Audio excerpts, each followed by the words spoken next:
Join me and Robbie for Victory League Metaverse to watch Game for Ukraine. Yo, listen up. This is going to be huge. The Game for Ukraine charity football match kicks off this Saturday, the 5th of August at 5:45 p.m. We're talking about a full-on game with big names from the world of football on the pitch. I'm going to be there, and other AFTV influencers are going to be joining in. And you can come and meet them all digitally. Let's make a difference together. Click the link in the description right now and get involved. This is going to be big.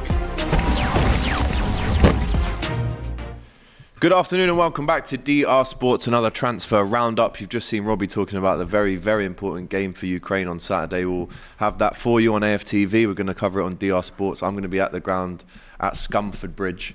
Whoa. Trying to speak to as many legends as I can, so please join us in the metaverse. It's going to be a very good one. You can already see that Matisse is with me. We've got Fuad, the main guest of the show, but also let's give him a round of applause. Back from the US, Uncle Judges. Fresh out. Substitute today, apparently. Love it, mate. Good to have you, though, man. No, I mean, when he said, can you fill in? I said, yeah. Damn right. Mind, you love the boys, don't you? Come across from the other building, innit? I do love Made the long trip from 3A to 3B. Yeah. Love it. So, love to see it. Well, listen, Lee's with us. Make sure you get your comments in. I know a lot of you guys have been waiting for us to start, but we had to assemble the Avengers so that we could bring this content to you. Right, might as well start with Arsenal. Before we do, make sure you like, comment and subscribe to the channel. I'll go to Lee first. David Raya still on the books in terms of targets for Arsenal. He's apparently been told to go to Chelsea now. I mean, we thought that the deal had kind of been done, but we're hearing that Chelsea are looking to hijack that one as well. And that comes off the back of some quotes that I saw this morning from Ramsdale, which really touched me. He mentioned that he had a miscarriage on the plane back with his wife from holiday. Mikel gave him time off. And it was tough to read, but obviously getting David Raya in will help with the workload in Europe as well. Are you confident you can still get him? And if you were him, where would you choose? well, I didn't know that about Aaron Ramsdale, so wow. You know, that's a lot. Really tough stuff. So that's just happened recently, like because I only saw the quotes this morning. So that's So well, you know, thoughts for his family and all that. Like, you know, met Aaron like in Portugal this year. What a guy!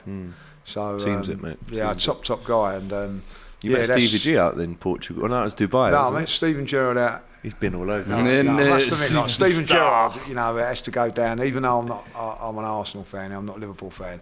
Has to go down as one of the greatest, because not only that he's a great player, but what a great guy, really, to meet him. And I actually ended up watching the Arsenal-Liverpool game with him, like, you know, which was incredible. You know what I mean? So that was really good. But Aaron, like, you know, is a top guy. That's really, you know, sad to hear that. Like, you know, if, you know, people have gone through that. I've gone through that in my life. You know what I mean? Wow, so man.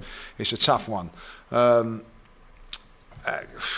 that's hit me back a little bit, really. But like the Raya thing, listen, if I'm him, unless he's been sort of like guaranteed that he is going to be the Arsenal number one, I think like I would prefer to go to Chelsea, where I know I'm going to play every week. I think the goalkeeping situation is a completely different thing to if he was like a player. You could say, like, say for instance, Timber, he can play right back, left back. With a goalkeeper, it's only one position, like, you know. And if you're going to got the opportunity to be guaranteed number one at Chelsea, I would probably edge my bets and go there, like, you know what I mean. But you know, Chelsea, by the way, doing a bit better than what I thought, if I'll be honest. So, I thought they might. No hype. No hype. Nah, let's hype them up. Let's hype them up to smash them down. But like, no, I think that you know, Pochettino's doing what I've seen of Chelsea. Like, you know, so for me, if Chelsea, you know, as a player, you don't really want to be on the bench, do you? As a goalkeeper, like, no. Some are happy to sit on the bench if you're a goalie, though, in terms of happily being a number two for your career. But this is news to me. Like, where have I been this morning? Can we get some sources on this? Yeah, I'd love to get some. Like, I want to know where this is coming from, because it's quite strange to me, because you talk about obviously your goalkeeping situation. I think now Arsenal trying to find a goalkeeper. It's the mirror. A lot more. Okay. David Raya told to ditch Arsenal for rivals because something isn't right, and Chelsea are looking to. I've been surprised you haven't the hijacked the services. deal though. To be we fair, go and take that with a pinch of salt then. But in terms of like Raya and us going for him, from what I'm aware of, the fee for him is quite substantial, right? 40. Now, for me, we We're shouldn't saying be. 40, in the last year of his we shouldn't contract be as paying well. 40 for Raya. We were looking at Sanchez because Paid a lot more for Kepa. exactly, and that's why I'm saying we shouldn't pay that much for Raya because like. Fool me once. Fool me twice. And I feel like, for me, I don't like this whole rotation in the goalkeeper kind of position. I do want a clear number one and then a clear deputy. Now, because of what you've just said with Ramsdale, it makes far more sense to me why they'd go for Raya. That's understandable. Mentally, it's going to be a very tolling season for Arsenal in terms of Champions League, Premier League. So they do need help there. But for us, we were looking at Sanchez at Brighton, and the reason we were looking at him is because, one, it seems like Brighton are willing to let him go, even on a loan, I've heard, but will probably pay. But Ben Roberts, the goalkeeping coach of Brighton, who left, and then Sanchez kind of dipped after that, is with us now. So it kind of makes more sense to go for him, and he's cheaper. I don't think either of them are world class. I think they're both good goalkeepers. They have to prove that they can level up to, the top teams. I think Sanchez has a little bit of a bozo moment in him. He can have a bad moment. And then Raya as well is completely different style, contrasting at Brentford, who don't really play a high line, and he doesn't really have to sweep. But now going to an Arsenal and Chelsea where the line's a lot higher, you're a little bit more exposed. So for me, I wouldn't want to spend that kind of money. I'd just rather go down the cheaper route for me personally. Well, Fuad, I'm going to read you some of David Raya's stats from last season. This is the whole Premier League. It's not just Brentford, but saves, 154 made. That was the first in the whole league. Again, that's not necessarily a good thing, but he's made them. Saves from outside the box first, crosses caught second, touches first, and long passes completed first. So that shows you, I mean, this is from Sky Sports, that shows you what Arsenal are looking at. Yeah. I'm going to come back to you and ask you about the Jesus injury, but in terms of those stats that I've just read you, do you now understand why Arsenal would go for him, and how does this now affect the number one position? Because that was a great point. You don't want to necessarily, if you're going to make that, I mean, he's number one in all these categories at Brentford, unless you're going in to be the number one at Arsenal. Is there? For me, he's almost primed and ready for like a move at the next step. I think that's why we were kind of looking at him. We're looking to replace Lloris. We got Vicario instead. I think Arsenal, I said last week, I was saying I think it'd be great if they just brought that competition, but then you kind of convinced me a little bit where I think it's better to have that undisputed number one and then that deputy. I've been surprised though by your lack of movement in the goalkeeping department, because I'm like, I don't know why you put such faith in Kepa. I know last season there was kind of a market improvement, but I just feel like Raya there for me is in a prime position where, as you said, all the stats are there where he can kind of make that next step. And I feel like Chelsea now, your kind of targets are essentially get back into the top four, really and truly. You're not expected a title. And I feel like players like him, Disasi, for now, they will do the job. Maybe in a season or two you can kind of upgrade from Raya if you like, but I think definitely the move to Chelsea makes a lot more sense than Arsenal, in my opinion, because Arsenal, you're going to be kind of, it's the Leno Ramsdale situation. I think every goalkeeper you've kind of had almost all over again, the new guy always comes and takes over. This is a bit soon for this to happen, though. It's crazy. He's just signed the new deal 70 days ago, whatever it was. As you said, he's just kind of had the personal situation. So I think signing Raya is almost like a little bit too much pressure on Ramsdale, if you like. I think Matt Turner as well has shown to be a decent deputy. So the links at Arsenal kind of came out of nowhere, to be fair. And these Chelsea ones, even though it's come out of nowhere, makes a lot more sense to me. And Arteta has been very coy on the links between David Raya, and he continued to praise Aaron Ramsdale's performance last night. There was no Jesus last night. As soon as you hear that name and knee, you worry, especially if you're an Arsenal fan. So how are you feeling, and is there any new news that we know about this injury? No, I was talking to Robbie just before this. We were talking about it. Like, listen, it's the same knee. So if you've had an operation on your knee, then you've having discomfort, and you've got to have a minor procedure. It's a worry. Big worry, massive worry. Massive worry, because what you're going to get now is like, we haven't had the Jesus that we had before injury. You know, he played very, very well in Barcelona, looked good, but now he's got to go through some sort of rehab, you know what I mean? Like, once you sort of have surgery, it's not like, let's have surgery, patch you up and you'll be ready in a couple of weeks' time, which is what people are saying. Yeah. I so think, it's the most complicated injury you can get in football. You know, I think you're looking at 5 to 6 weeks. You know what I mean, to do it all, even if you have a clear out operation, you know what I mean, or if it might be a little bit of cartilage injury. Even if you have it cut, you've still got to go through the rehab. And then it's rehab. He might be ready in 5 weeks, but match fitness might take another 5 weeks. I'm actually saying it's probably like first game could be back Champions League. So who's going to fill in that number 9 position? Well, this is listen. Or do you go out and buy someone now? Dilemma though, don't you? Because you've got Nketiah and Balogun there. Balogun's pretty much itching for a move. Balogun's saying essentially he wants to be a starter. Gap's just open up there. There's an opportunity, but Balogun's played 10 minutes of pre-season in America. You know, he's also asked Arsenal to drop their asking price, hasn't he? Yeah. Yeah. So, well, you know, I mean, listen, you know. I think the solution. You have a chat about it. Like, what forwards are out there at the moment? There ain't that many. Like, you know, Lukaku, you know, but he wants to go back. Still trying to move that one. You're still trying to sell that one. You know what it is. Not that I agree with you. He wants to go back to Italy, but he doesn't know what he wants, man. Come to the table. Come and talk to us. It's very, very hard to say. Right, you're gonna listen. Eddie done well for us last season to replace Jesus for as long as he did. He gave him the captaincy yesterday. Is that a boost to just try and say, look, you're the main man for this sort of time? I look at Arsenal's fixtures. We haven't got any big guns until Man United in September the 3rd. And that's no disrespect to the Nottingham Forest, Fulham's, top 6 Crystal games. Palace, top 6. I think it's Man United. Then we got Tottenham in between Everton and so if we can get him back by then it'd be a good thing. I mean, you should still have enough to be beating Forest. I mean, I'll go through your attacking options now. Nketiah, Havertz, Martinelli, Trossard, Balogun. We can put Saka in there as well. That's 6. But then without Jesus, the man that you brought in to be that 20-goal man a season, I'm gutted for him, if I'm honest, just because my dad just had a knee operation. Honestly, I think it could be a blessing in disguise in a little bit, because I think coming into this season, people were, personally, even I was saying it a week or two ago, I'm expecting him to have a big season this year. 17, 18 Premier League goals, especially if he can stay fit the whole year. But this kind of maybe dampens the expectations and takes the pressure off a little bit, where he can kind of, Arsenal can pick a bit of form early in the season and he can kind of seamlessly slot back in all honesty. And I think, as you said, maybe first Champions League game gives you that kick in the first game that you need. But I think low-key, it might be a blessing in disguise, because he starts the season and he's not really looking 100%, struggling for goals. All of a sudden the pressure gets intense. But now you kind of got Nketiah, you've got Balogun, you've got Kai Havertz that's just coming, you could maybe play in a false line. You've got options there to fill in the gap in the meantime. Can I say we got some breaking news? Ornstein, the dagger. Bomba! Whoa. Brighton have agreed a deal with Chelsea for goalkeeper Robert Sanchez. Wow. Spanish international expected to undergo a medical. Personal terms already agreed. Completion.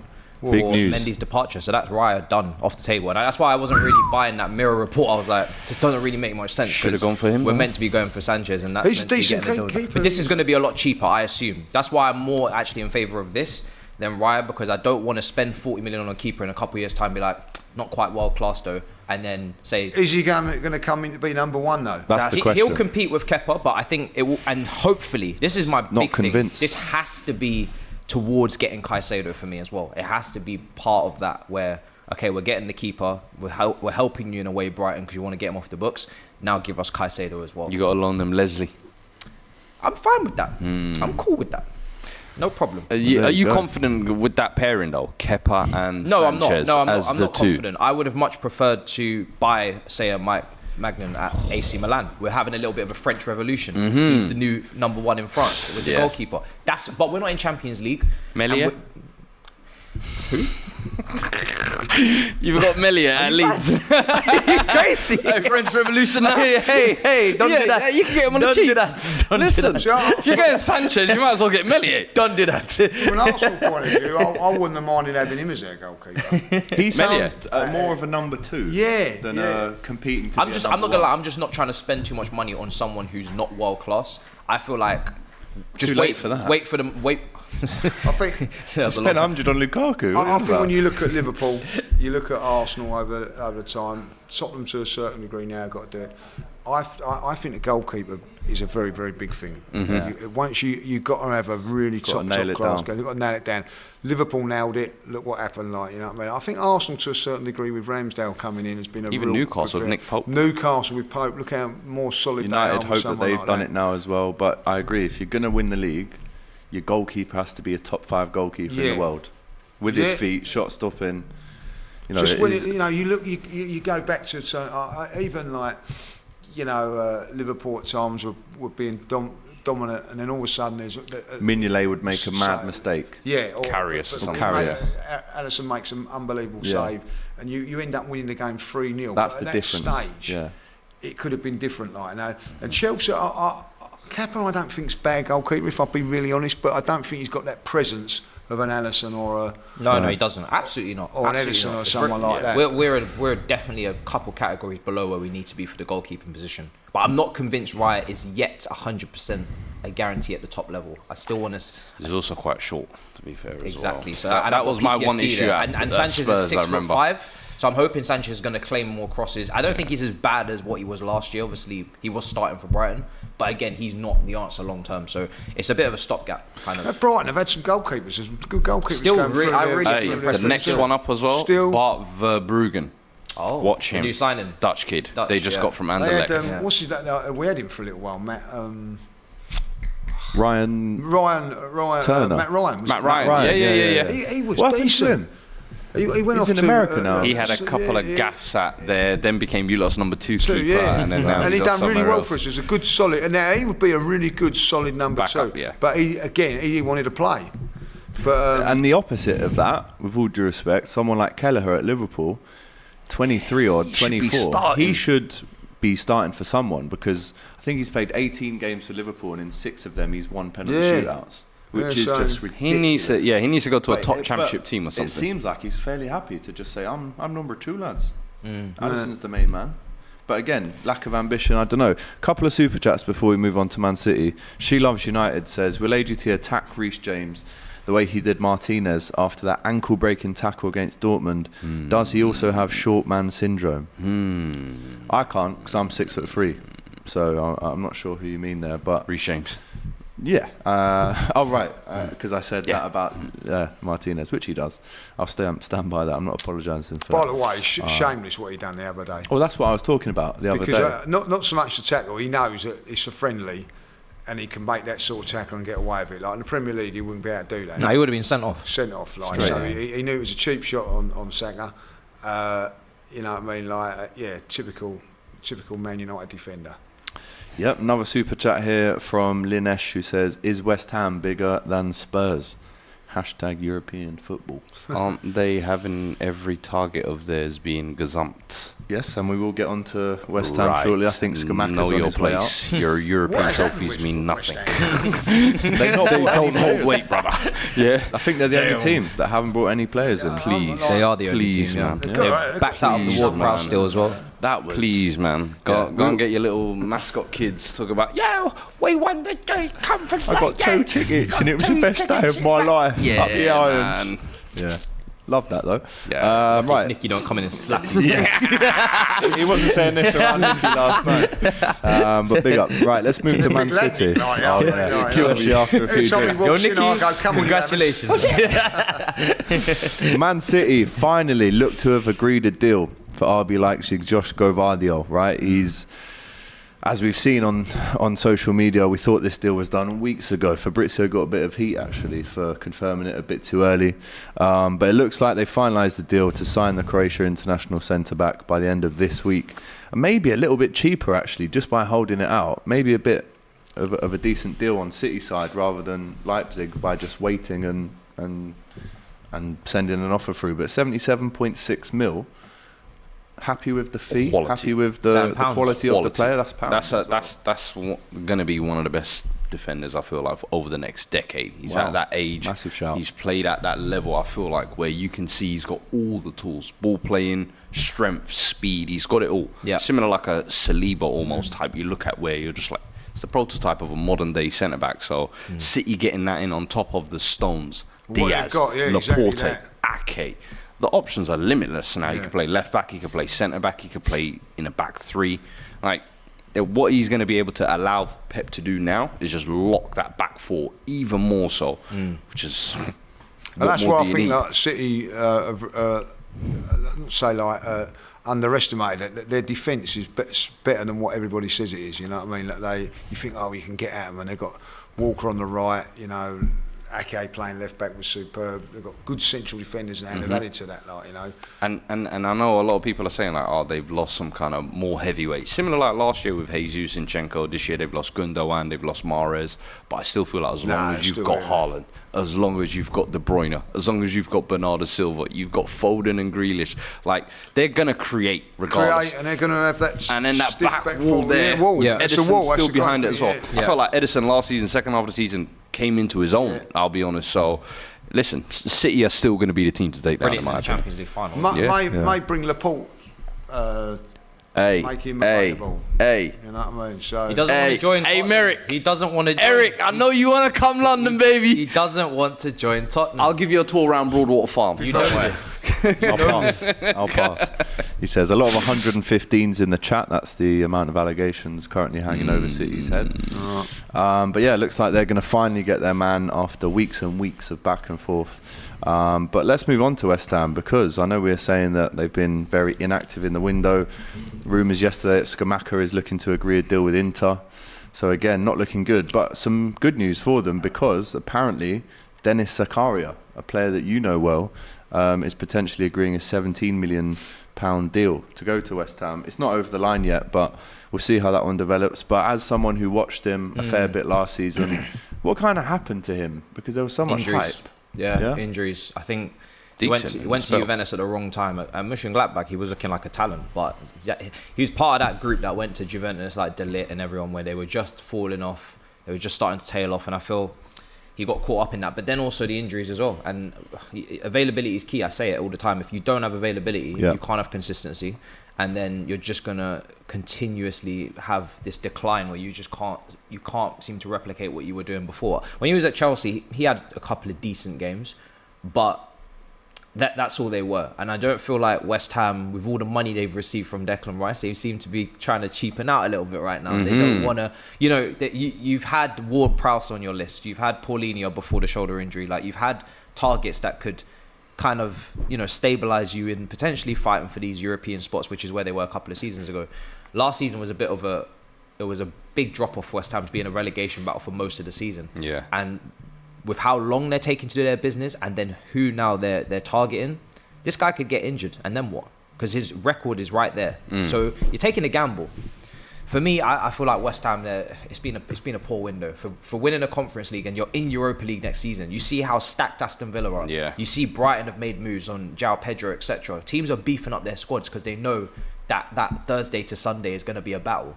West Ham know they've got it, and they're still playing games. And I'm sorry, but if you're going to replace Rice, who I feel like was the engine, was the legs, but his availability was even never the goals in from question. midfield, it was never in question. Played every game. And now you're going to bring in Zakaria, who, in my opinion, you hear the double pivot of Zakaria and Souček.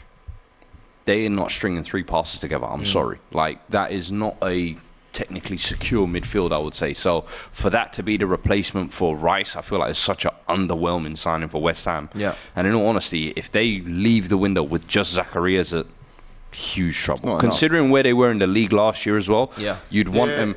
They're going to lose Scamacca, who was their big money signing and their goal scorer. I'm disappointed in that one, because Moyes not really been able to get the best I thought he was going to come in with like a kind of dog mentality. He's a big guy, and I'm sorry, Antonio is only going to get older. At some point, you will replace him. For him to run away back to Italy, essentially, at the first chance, I'm a little bit disappointed in him.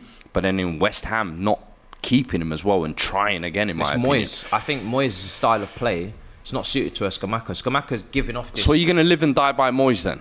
Well, as a player, if Moyes is not going because he's just won a European title and he's now potentially going to get a statue. That should have been the... we thank you for your services. Remember, the Euros is next summer. Yeah, it should have been. Thank you for your services. It's time to go, bro. But Rest in peace, it's not. And the thing is with Scamacca is, because he's tall, he gives off this vibe that you can play the ball long to him and you can, lump it, slump it. My Donnies don't eat crumpet. Shout out, whoever came up with that. But he's a technical guy. He wants to receive the ball, to feet. He wants to get in the half space. He wants to turn people.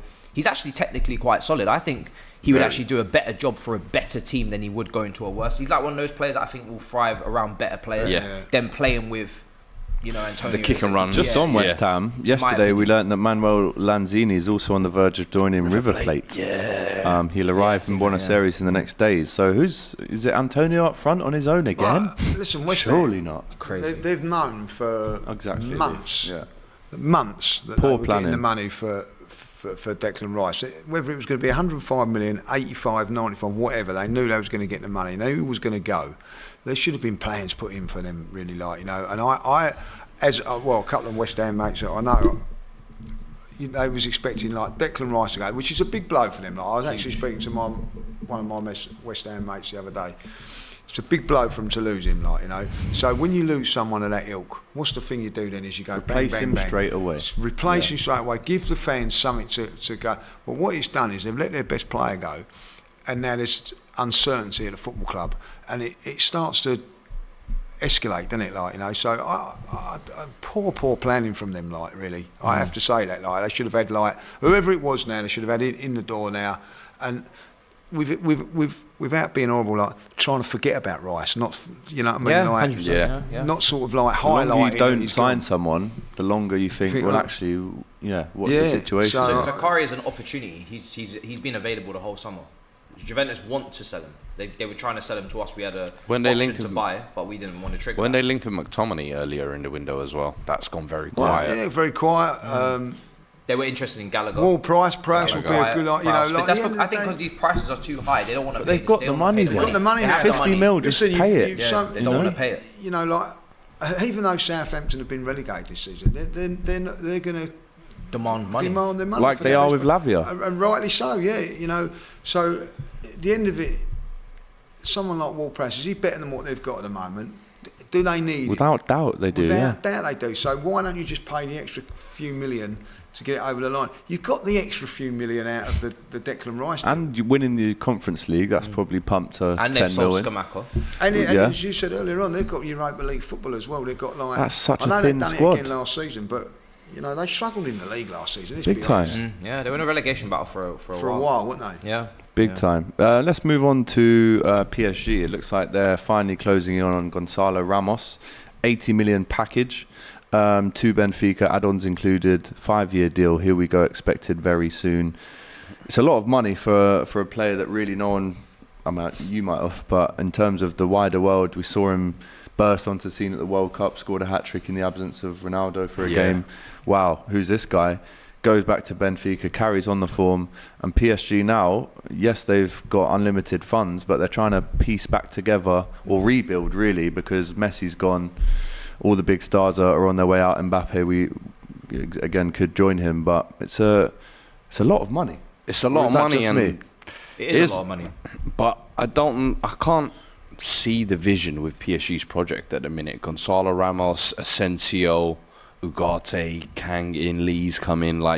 It just seems like they're just grabbing kind of youngsters who they think could potentially take that next level, and they're kind of destabilizing the Avengers project, if you like. But I think that's a lot of money for a player who I think, in all honesty, is of the kind of Icardi mold, in my opinion. I don't know if he's going to be that top elite European striker, but I think he could come there, do a similar role like what Cavani did for a couple of years, give you the goals that they need to kind of get them. But is he going to be the guy to deliver them and push them over that edge in the Champions League and what they really want? Time will tell. I don't know. But this PSG project, I said, it's Campos that's leading it, isn't it? And that's what's so surprising. Campos built some crazy high level team. Monaco, Lille. He put together some brilliant teams. So for him to be at PSG and, like you said, you can't really see the vision, that's quite shocking. Don't get me wrong, Ugarte, I feel like is a nice player. Kang is a wonderful talent. I'd have loved him at Spurs. I would have liked Ugarte at Liverpool. But then it's like when you kind of combine it all, I'm just like, where are all these pieces going to fit? Where's Neymar going to fit in all this as well? They're looking at Dembele. Is that going through as well? Dembele. They've got Asensio. I'll be honest with you personally. I would have thought Kolo Muani would have been a better fit Obviously, being a French boy as well, I think he would have been a better fit for them than Gonzalo Ramos. I think the way Colomwani links play as well with a lot of those players would have been possibly a cheaper option as well. I think him, Moussa Diaby's another one they missed out on. I feel like instead of getting Asensio. You wanted a French Revolution at PSG. I wanted low-key bring back La Paris type of thing. I thought that was the plan. We've got Enrique now, so that changes things. It's just a new age at PSG. We're also seeing that Barcelona were apparently offered the chance to sign Neymar on loan as part of the deal to take Dembele to PSG, turned it down. Staying in Europe, yes. Why did they turn it down? Speaking of Barcelona, João Cancelo agreed personal terms with Barca. On the left. He wants to move, and Xavi wants him since January as a priority target, but they're still working out the structure of that deal. We know that Pep Guardiola isn't the biggest fan of João Cancelo after the sour grapes of last season, the loan to Bayern, they didn't take it on. Man. Yeah, I see bits of him at pre-season. I can't lie, the guy is just still got it. He's a pure footballer, man. Yeah. Just a vibes baller, man. Give him the ball, watch him do something. Yeah. So Barcelona staying active as well. We're also hearing too that Yerry Mina has signed for Fiorentina on a free transfer as well. Former Everton defender. Mina's so funny, man. Crazy guy. The way he acts. I thought he looked the part, didn't he? He's just a bit nuts. He's just a bit mad, a bit rash. Nah, he's of the Davinson Sanchez mould. He just didn't want to get grabbed up aggression outside the stadium anymore. Yeah, that happened. That didn't help. It didn't help. Slashing the tyres and whatnot. Tanguy and Ndombele, we're hearing an hour ago from Fabrizio that Galatasaray are now considering him as an option for the midfield. They're talking about how the deal could look, but the Fred deal looks complicated for Galatasaray, and there's no agreement currently in standby with Ndombele. I thought this was the season where we actually I think this is just paper talk, in all honesty. I think Ange seems to like him so far in pre-season.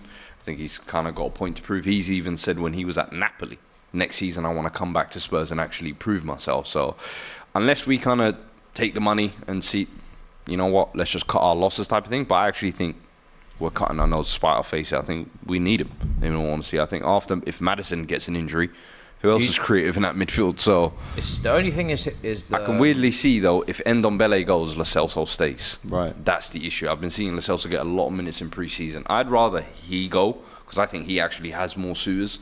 But Ndombele is obviously on a higher wage. But I'd like to see Ndombele stay, man. I'm trying to see some magic and some redemption. He's won the league. Yeah, but he was a bit part, wasn't he? He was a squad player. Don't do bit part. Respect it. Same thing. we was getting 30-40 minutes a game. Yeah, that's all he can handle. Squad player. We weren't no bit part. That's all he can handle. Do you trust him over 90 minutes in the Premier League? Fast pace. Right now, guess what? That's the difference. Last time when he came in, it was record signing. You're coming in. You have to be the needle mover. Now we've got Maddison. We've got Bentancur. We've got less Højbjerg. pressure on him. Yeah, you're coming off the bench to give us that. Oh, there's tired legs in the last 20-30 minutes. Go on, play your game. That's essentially what I want him to come in and do this season. So it's pointless for me, us selling good quality depth for what, 11 million? One more on Tottenham for you, Mickey van der Ven. Keen on him. We're hearing that talks are progressing well. Daniel Levy is taking care of the final steps of negotiation. Deal at final stages. Tottenham have to agree with Wolfsburg on payment terms and instalments. Then it will be done. I've said many a times I'd rather a more ready-made replacement for this position. We were linked with him heavily about a month ago. But you guys would have had him as your fourth or fifth choice centre-back. Do you see what I'm saying? So and is he better than a Joe Gomez or a... For us, he's coming in as almost like a star, and I feel like it's along the lines of a lot of our signings, to be fair. Solomon, Vicario, all guys who are, all right, let's see how they can kind of develop over the next year or two, whereas I kind of want players to come in now, especially in that centre-back position where we've lacked for about 3 or 4 years since Toby Alderweireld and Tongan days, let's be honest. So for me, it's a project position. He seems like he's got kind of the right tools to cope in this league, but I haven't seen too much of him to be able to say, he's definitely going to succeed. I know that. I've seen that one clip of him. I can't judge a player of one clip. He could have been running against the slowest guy in the Bundesliga for all we know. True. But it's looking like he's got kind of the right tools. He's aggressive. He's kind of quick, as you say. And Wolfsburg fans have kind of said to me he's very much a good prospect. So I'm like, you know what? Let's see what he can bring. But personally, I would have had a more ready-made replacement. A Tapsoba, that's kind of someone I'm looking at. A Lukeba at Lyon, that's someone who I'd prefer. But we'll see. Just 2 more things before we finish. Chelsea were hearing the fee for Sanchez is 20 million. and add-ons up to 25 in a package. It's good. That's a good transfer, is it not? I mean, again, we're asking the question: will this impact the Caicedo deal?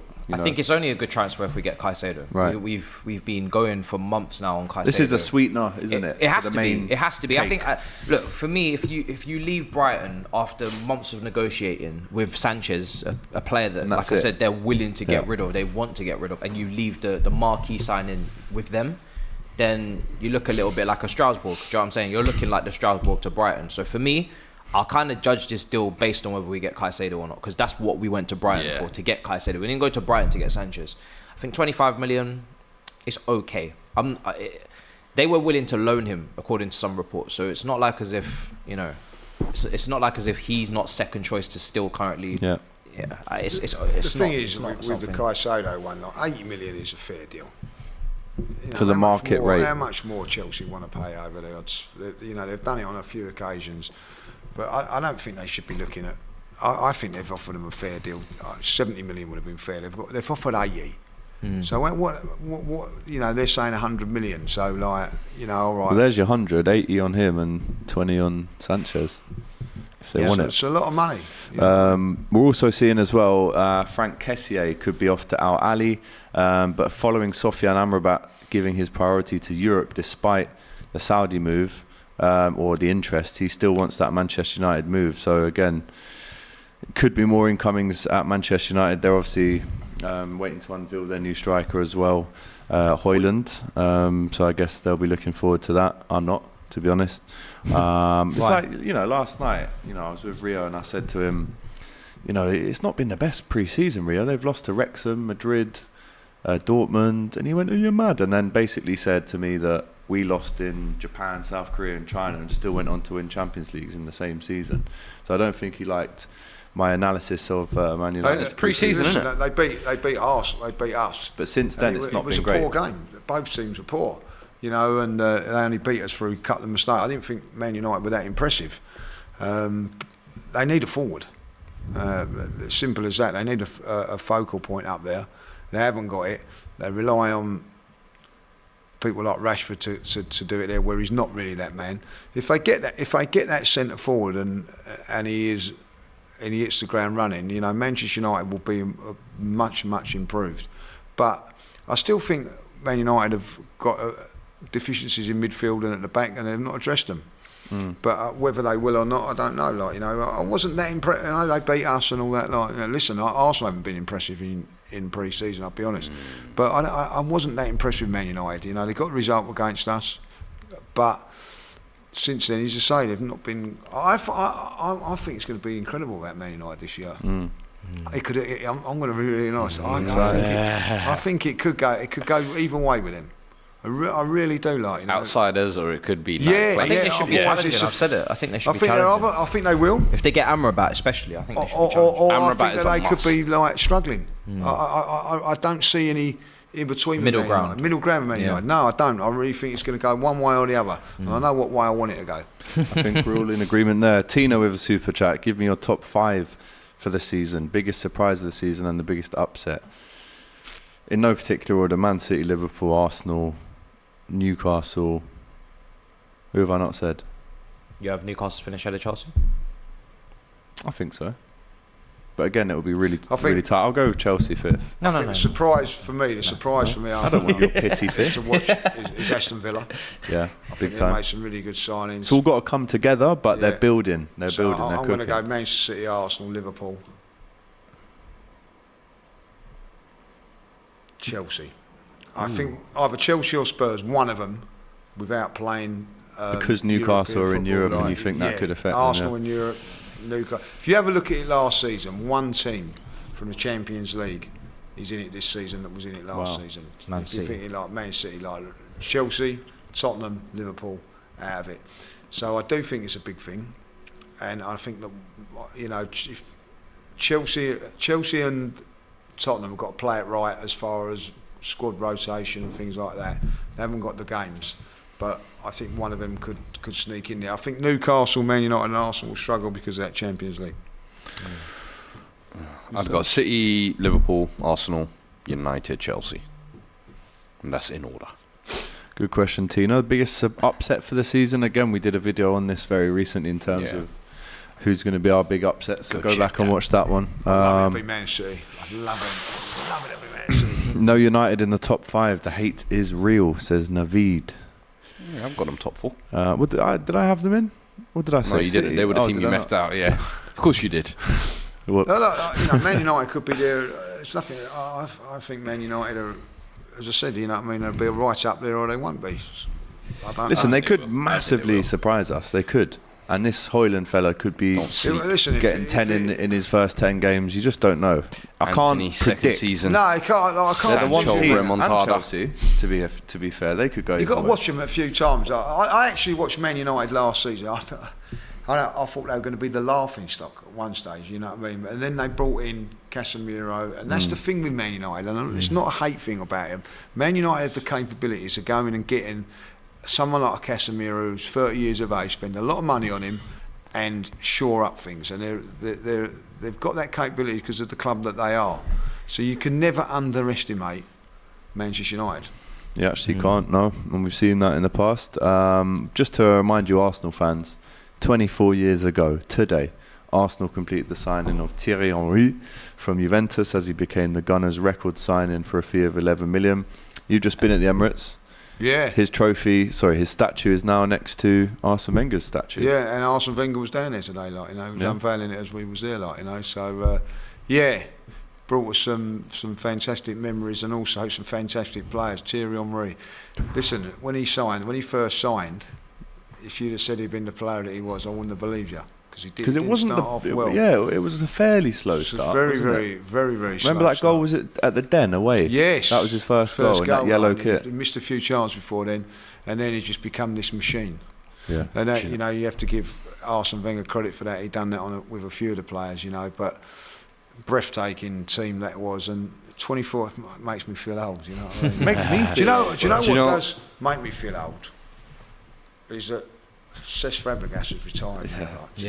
He's like the last of that midfield generation that was still playing. 16 playing the Scholes, the Gerrard, the Lampard, Fabregas. He was the kid. He was the kid when they were all in their prime. Yeah. Do you know who else who signed on this day? Go on. 18 years ago. My uncle. Edgar Davids. Signed for Spurs. 32. And then he went to Barnet after. Yeah, he was at Barnet. Got sent he was off. number 0. Yeah. And captain at Barnet. He got sent off as a player and manager. Was it? I think number it was number 1. It was number 1 as an outfield player. You can't have 0, can you? Listen, it's what real gaffers do, yeah? Number 1. That is ridiculous. Hey, listen, when you wear goggles on the pitch, you can do what you want. Class act, wasn't he? Class act, and you know what I mean, and then you ruined it by going Spurs. Listen, do you know what? At the time he actually came in, he was important for us, man. He raised the levels. I remember Berbatov came in shortly afterwards, Keane, Defoe at the time, Martin Yole. Like, that was a team that actually got us competing fifth. Malbronk. Kind of competing towards those Champions League. Hey, don't sleep on Steed, you know. Fulham, legend there. Himbo, Morte, Saha. Hey, them Fulham days, he ain't forgot. Van der Vaart as well was about that. Van der Vaart was a little bit later. He was a quality player. He was one of my favourite Spurs players all time. Yeah, he was quality. I have to say that for us. He's one of the few, Arsenal fans. He's one of the few players Arsenal fans are always like, you know what? Fair enough. He's one. We can kind of give some credit to. Modric goes into that as well. Oh yeah. Listen, there's no. You don't like football if you don't like Modric. Van der Vaart was more of an influence than Modric at Tottenham, though. I agree. I agree because I felt like he actually helped us get over that Champions League hurdle. Van der Vaart. Modric had left just before that. He got there once with Redknapp and that, but Van der Vaart, the days when we never had a striker, he was filling. There was one season he was our top goal scorer. Yeah. My guy, Van der Vaart, man. Team, it didn't achieve what it should have. Mate, when you look at the Robins, I've said that many a times. 2008, that was the Russia time to win it. scandal. Go and look at that team. Yeah, that team were on PEDs that whole tournament. Go and check where they were after that. Arshavin fell off a cliff. All of them, and that was the peak golden child. You mean the Russia team? The Russia team, yes. Right. That Holland 2008 was the golden generation. Schneider, Van der Vaart, Van Persie, Robben, Ruud van Nistelrooy, Van Bommel. We had the whole lot. Van der Sar. It was like the old lot, their last reign, and the new gen, their first run. Oh, and then these PED Russians go, Nya Prishna. This is allegedly, by the way. We can't confirm or deny the use of alleged. But listen, it was crazy. Do you remember Billy Aletdinov, Zhirkov? They all got big moves. And then they all fell off a cliff. I was like, as well. Igor Akinfeev was getting ratings for years. Pavlyuchenko part of that team. Yes, he was! You all bamboozled us and you all hoodwinked us. We ain't forgot. I want an investigation, you UEFA. A little bit late for that, I think. But, Listen, it's never too late. But there you go. David Ornstein just confirmed that the fee is in the region of 25 million. Chelsea obviously still in some kind of talks to bring Mbappe on loan as well, which again, who knows whether that happens. But just to remind you again, on Saturday, 5:45, the game for Ukraine at Stamford Bridge. I'll be there, hopefully speaking to the likes of the Pirezes, the Silvers, the Wengers, John Arne Rita and Martin Skirtle were there as well for me. Not for me, but I can interview them hopefully. But yeah, really looking forward to that. Massive shout out to Lee for stepping in today. No problems, enjoyed it. Fuad and Matisse as well. Big round of applause. Man, this is a good show. Listen, you guys have smashed this show. I can't lie. There's just under 5,000 of you watching right now. So please, on the way out, press that like button. It doesn't cost you anything and it helps us. And right, should we go and film some more content for these guys that will come out at a later date? Mm-hmm. Yeah, bit of round table debates, is it? Right, well, let's do that. Make sure you watch them when they come out. Until then, take care, all the best, and we'll see you again tomorrow. Join me and Robbie for Victory League Metaverse to watch Game for Ukraine. Yo, listen up. This is going to be huge. The Game for Ukraine charity football match kicks off this Saturday, the 5th of August at 5:45 p.m. We're talking about a full-on game with big names from the world of football on the pitch. I'm going to be there and other AFTV influencers are going to be joining in. And you can come and meet them all digitally. Let's make a difference together. Click the link in the description right now and get involved. This is going to be big.